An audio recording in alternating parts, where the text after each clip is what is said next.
Two students have admits to the same university. They accept their offer on the same day.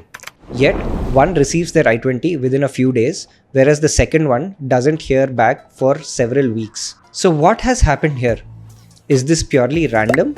Or is there a mistake that was made unknowingly by the second student? The answer to that question is yes, there were some mistakes made.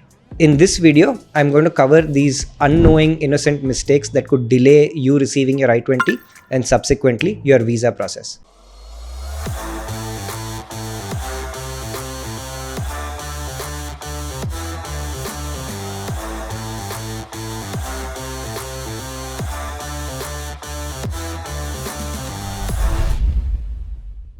To understand what can delay the process, let's understand the I20 process itself.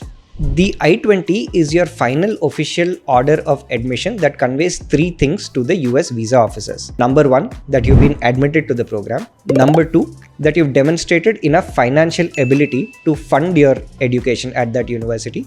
And number three, that you are eligible to apply for the F1 student visa to the US. Without this document, you cannot move forward with the all-important visa process. And therefore, if you're asking yourself seriously and a little bit anxiously, when will my I20 arrive?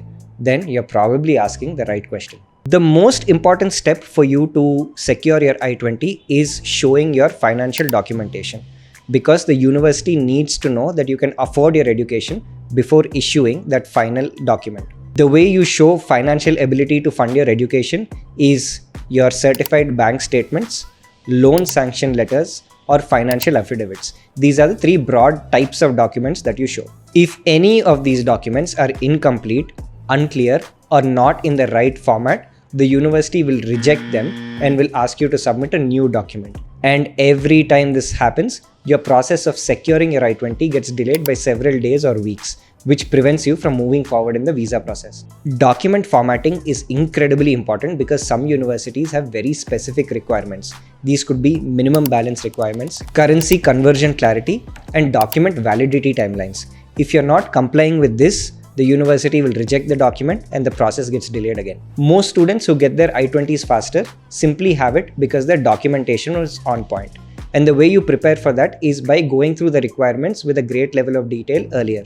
Do you have your admits in hand and want to connect with other students who are going to be attending different universities for Fall 26? Gradvine's admitted students community is one of the biggest in the country, and you can find students who are attending a variety of different universities in the US and Europe as a part of these communities. Use the community joining link in the description and you'll find the individual university groups pop up, and put in a request so that we can add you.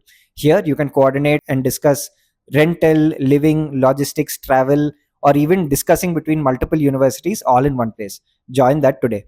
As we've covered in an earlier video, which will be plugged somewhere on the screen, the important part is for you to get your loan process sorted early. Getting a loan sanctioned versus it getting dispersed into your account is a very different thing.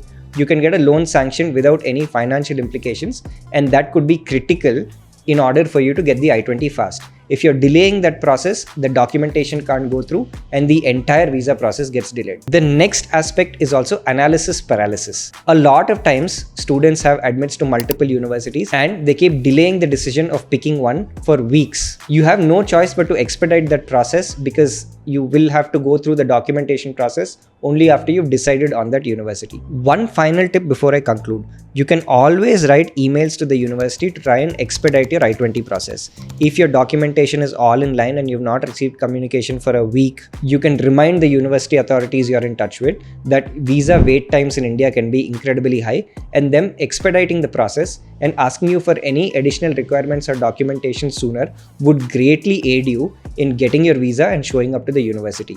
Writing a nice, kind, well-worded email will certainly help, because even the university wants you there after they've made the effort to review your application and give you the admit. So be active in that process and move along.